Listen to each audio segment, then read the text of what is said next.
Hello विद्यार्थियों, कैसे हैं आप सभी को वर्मा एजुकेशन पथ के यूट्यूब चैनल पर स्वागत है।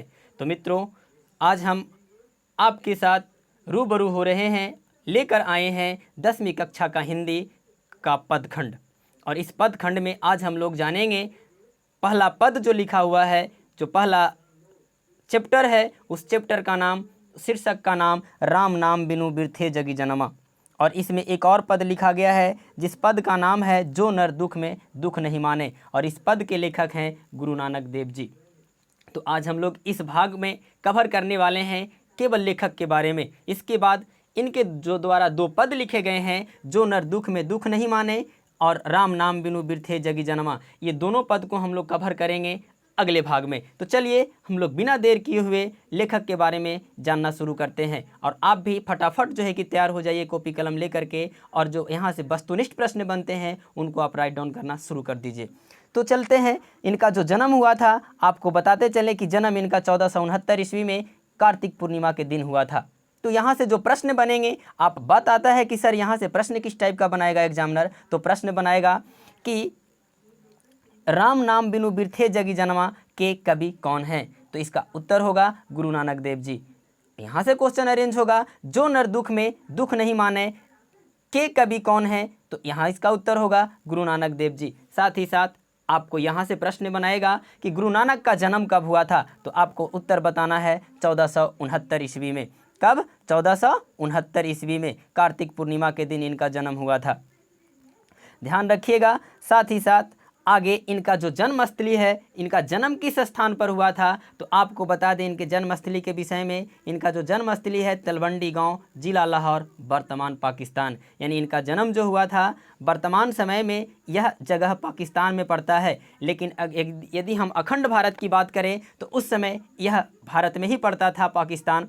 और उस समय इनका जो जन्म हुआ था तलवंडी में हुआ था, और यह तलवंडी रावी नदी के तट पर स्थित है।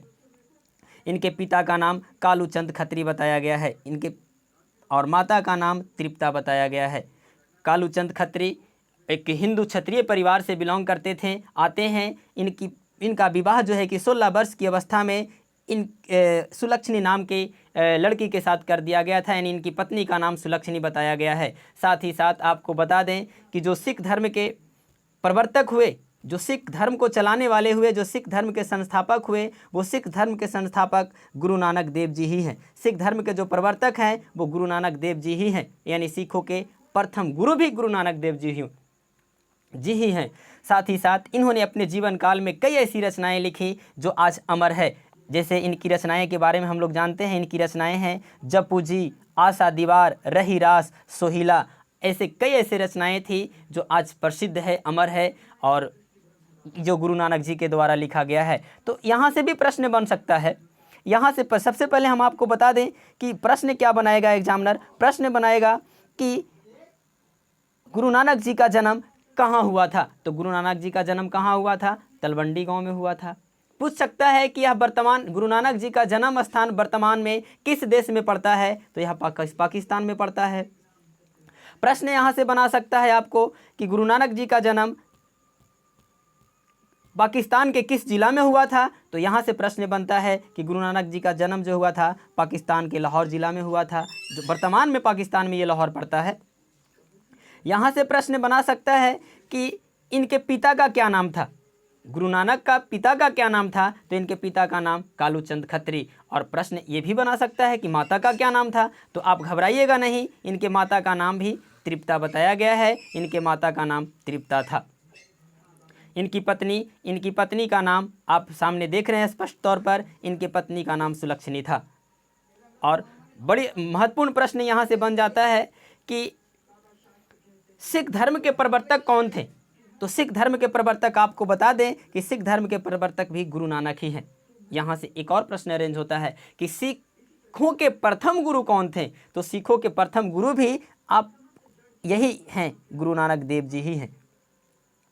तो ध्यान रखिएगा मित्रों, इस कई सारे प्रश्न यहाँ से बड़ी महत्वपूर्ण हो जाता है ये चैप्टर परीक्षा के दृष्टिकोण से। आगे आने वाला ध्यान दीजिए, इनकी कई सारी रचनाएं हैं, जिन रचनाओं में ये सारी रचनाएं इनको जो है कि अमर हो गई है। जैसे इनकी रचना है जपू जी, आशा दीवार, रहीरास, सोहिला, ये सारी रचनाएं जो है कि गुरु नानक देव जी का है। तो यहाँ से प्रश्न कैसे बनेगा? यहाँ से प्रश्न बनेगा कि जप्पू जी के कवि कौन है या जप्पू जी के लेखक कौन है? तो गुरु नानक। आशा दीवार के लेखक कौन है? तो गुरु नानक। रहीरास के लेखक कौन है? तो गुरु नानक। सोहिला के लेखक कौन है? तो गुरु नानक। इसी टाइप का प्रश्न जो है कि आपको यहाँ से बनाएगा। तो आप ध्यान रखिएगा, बिना निसंकोच आप जप्पू जी, आशा दीवार, रहीरास, सोहिला याद कर लीजिए। इन सारी रचनाओं जो रचना किए हैं इनके कवि हैं गुरु नानक देव जी ही।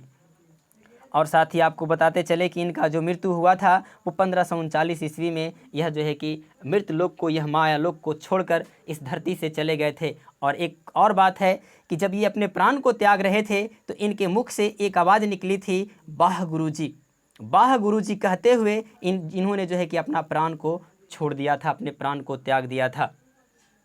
तो बड़ी महत्वपूर्ण प्रश्न यहाँ से बनता है कि गुरु नानक देव जी किस वाणी का उच्चारण करते हुए अपने प्राण को त्यागे थे? तो आपको याद रखना होगा कि ये जो है कि वाह गुरुजी कहते हुए अपने प्राण को जो है कि त्याग दिए थे, वाह गुरुजी। आगे चलते हैं अगला बिंदु की ओर। अगला बिंदु है कि गुरु नानक हिंदी के निर्गुण भक्ति धारा के एक प्रमुख कवि हैं। यहाँ से प्रश्न, ये भी बहुत महत्वपूर्ण प्रश्न हो जाता है विद्यार्थियों। प्रश्न बनेगा कि गुरु नानक किस धारा के कवि हैं? तो गुरु नानक जो हैं निर्गुण भक्ति धारा के कवि हैं। याद रखिएगा, आप यहाँ देख लीजिए, गुरु नानक जी निर्गुण भक्ति धारा के एक प्रसिद्ध कवि हुए हैं। साथ ही साथ आपको बता दें कि इनके जितने भी रचनाएं हैं वो हिंदी में है, पंजाबी के साथ साथ हिंदी में भी है, और हिंदी के ब्रज भाषा में इन्होंने जो है कि अपनी रचनाओं को लिखा है। आगे ध्यान देते हैं, इनकी जितनी भी रचनाएं थी, इनके सभी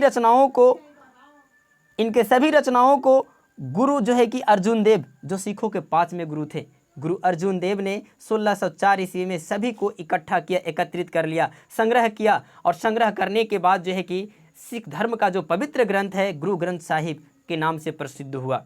यानी गुरु नानक जी के जितने भी रचना थे, सभी रचनाओं का संग्रह जो है कि सिखों के 5वें गुरु अर्जुन देव ने किया। और ये जो है कि रचना, इनका जो संग्रह है गुरु ग्रंथ साहिब के नाम से प्रसिद्ध हुआ। आगे ध्यान दीजिएगा, ये जो रचना का संग्रह किए थे ये 1604 ईस्वी में किए थे। ये भी आपको ध्यान देने वाली बात है। आगे आए अगला बिंदु की ओर हम लोग चलते हैं। अगला बिंदु जो है कि आपको बता दें, अगला बिंदु है कि गुरु नानक हिंदू मुस्लिम दोनों की समान उपासना पर बल दिया था। यानी इन्होंने ऐसा कुछ नहीं किया, इन्होंने ऐसा कुछ नहीं कहा कि जो है कि हिंदू बड़ा है मुस्लिम बड़ा है। इन्होंने दोनों को बराबर उपासना पर बल दिया कि आप दोनों को समान अधिकार है जो है कि अपने अपने भक्ति में लीन होने का। साथ ही साथ आपको और बता देते हैं, अगला पॉइंट जो है कि गुरु नानक जी देशाटन का यात्रा किया। देश की यात्रा के साथ साथ मक्का मदीना तक की यात्रा इन्होंने की। आपको ये भी बता दें कि मक्का मदीना जो है कि मुस्लिम धर्म का सबसे पवित्र स्थल है, और वहाँ तक ये जो है कि मक्का मदीना तक की यात्रा किया इन्होंने। साथ ही साथ इनको देशाटन की यात्रा करते समय इनकी मुलाकात जो है कि मुग़ल सम्राट जो है कि बाबर से भी हुआ था। मुग़ल सम्राट बाबर भी से भी एक बार ये मिल चुके हैं। तो चलिए मित्रों, आज हम लोग इतना जाने गुरु नानक जी के विषय में। आपसे अगले बार मुलाकात होगी, इनके अगले पद के विषय में हम लोग जानेंगे, इनके पदों को विस्तृत रूप से जानकारी प्राप्त करेंगे। चलिए तब तक के लिए नमस्कार, धन्यवाद।